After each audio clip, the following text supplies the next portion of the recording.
Who doesn't love myth? Many happy customers the world over use this wonder drug to increase their hem and pet before engaging in the usual sorts of activities people like robbery, prostitution, and proclaiming oneself the Messiah whilst nude at a public swimming pool. Premies player placeholder. People in the past were actually able to purchase methamphetamines legally. One brand-name version of the drug was Norone, marketed at ladies who wanted to lose weight. Speed was everywhere. You could even get a Benzedrine inhaler, along with a large scotch and a chicken set dinner, on Pan Am flights in the 1940s. That's exactly what you want on a long-haul flight across the pond. They met head in the middle seat. Speed was popular until a slew of high-profile criminal cases all over the world pointed to abuse of these narcotics as a contributing factor. The business moved from control by pharmacists to your friendly, local drug kingpins, bringing an air of the homegrown and rustic to myth. This company made some pretty cool toys. They also made a number of the far most dangerous toys a child could ever have the misfortune of twiddling with.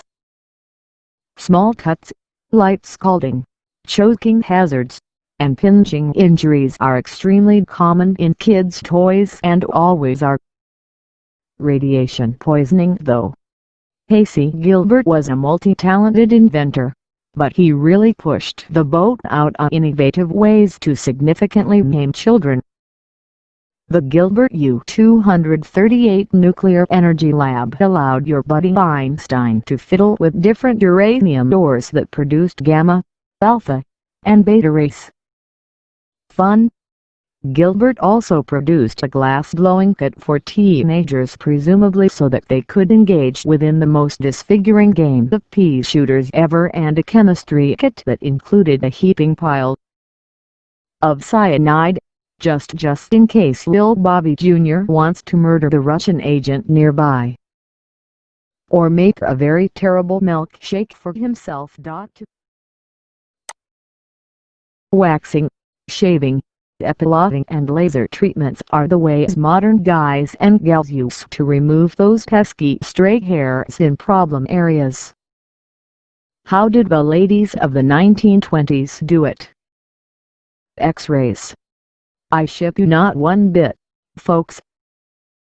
X-rays. The Trico machines, once relatively commonplace in beauty parlors across the USA, were machines that focused doses of X-rays upon the customer's cheeks and upper lip. This would, after upwards of 15 treatments a year, induce permanent hair removal and malignant carcinomas, possibly death.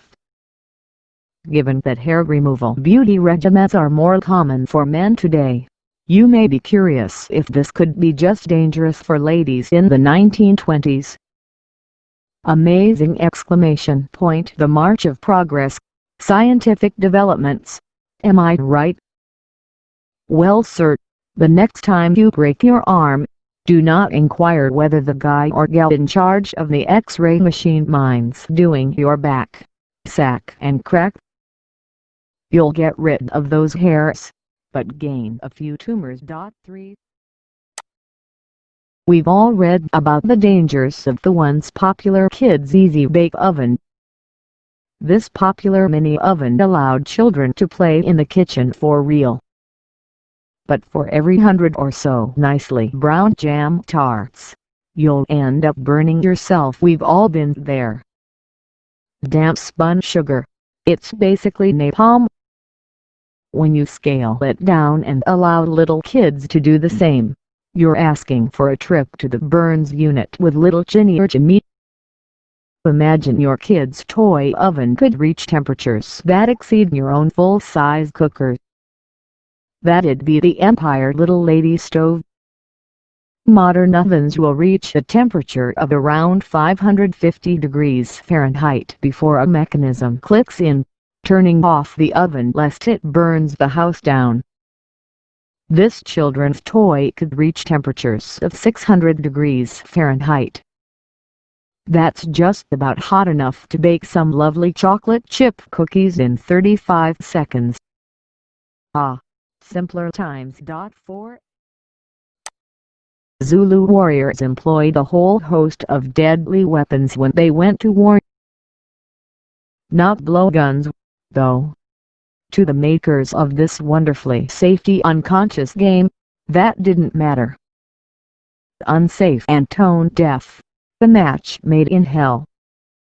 This crazy game included a blowgun, paper targets, and metal-tipped darts.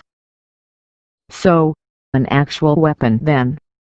This is the equivalent of handing a child a loaded Glock 17 and, without training, calling it their new shooting game. Have at it, kid. Gotta learn to LARP sometime. 5 In the words of noted physician Dr. Nick Riviera, inflammable means flammable. What a country! Once you get the definitions straight, now you'll venture forth into the planet and realize that a steel wool jacket might not be the simplest item of clothing to wear at the 9V battery factory. Victorian ladies had a whole host of incredibly easy-to-burn fabrics to settle on from during a world that also employed candles and gas-fueled flames for light. Muslin, gauze, all the open-weaved cotton fabrics for dresses was a touch like wearing a frock made from match heads. One of the craziest fabrics was flanellette. The coroner of the town of Manchester, England, put it best when interviewed for an area newspaper in 1898. He noted that he had held several inquests on children burned to death due to their having played with fire in a method or another. Mr. Smelt said there had been 7 such deaths within every week that he had had to affect, and he attributed the very fact to the weather we had recently experienced. Children would go near fires to warm themselves. It, therefore, behooved parents to observe them strictly. They ought to also avoid dressing them in flanellette, which was almost as dangerous, if touched with fire, as gunpowder. Still, those dresses looked pretty. 6 A few of these entries seem to cover danger to children. The toys obviously going to be very kid-heavy, but window coverings, you better believe it. These fancier-looking roller blinds are all but impossible to get in the USA these days, at least with the traditional pull cords. You may think this is public safety run amok, maybe some crazy attempt to avoid lawsuits based on 1 or 2 kids getting friction burns or a toggle in the eye. But according to data gathered in 2015, more than 200 child deaths could be attributed to pulling cords on window coverings. Huge retailers like Target and IKEA have now removed them from the shelves. Fair enough. 7 White bread was fancy stuff until the advent of sourdough and malted in loaves with a honey glaze topped with mixed seeds. The whiter the bread, the better. As mass production and higher wages began to take hold at the turn of the last century, demand for good bread skyrocketed. How could bakers make shiny, brilliant white loaves consumers wanted? It's all in the milling process.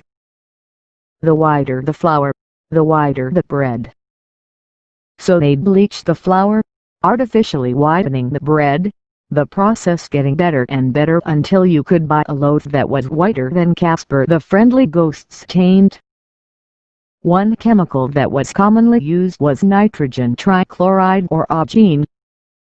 In 1949 it was discovered that this process wasn't producing flour that was safe for human consumption. Augene-treated flour caused neurological disorders. How was this found out? Gene flour was also used in the making of dog biscuits. The dogs consumed them and showed signs of hysteria. Hysterical dogs always the dead giveaway that something isn't quite right. 8. This phone blasted onto the market in August of 2016, becoming the latest hot property produced by South Korean tech juggernaut Samsung. It caused an explosion of excitement for users before causing the actual explosions due to faulty batteries. First, the newly released Note 7s would go boom. Samsung told consumers that they could trade in their recently purchased faulty phones for a new, far less explosive one. The problem was that these new improved phones also tended to overheat and blow up. This led to Samsung pulling the plug. Alongside the many hundreds of disappointed consumers whose new devices had combusted, Samsung took a bit of heat to the tune of around $17 billion in lost revenue. Ouch! 9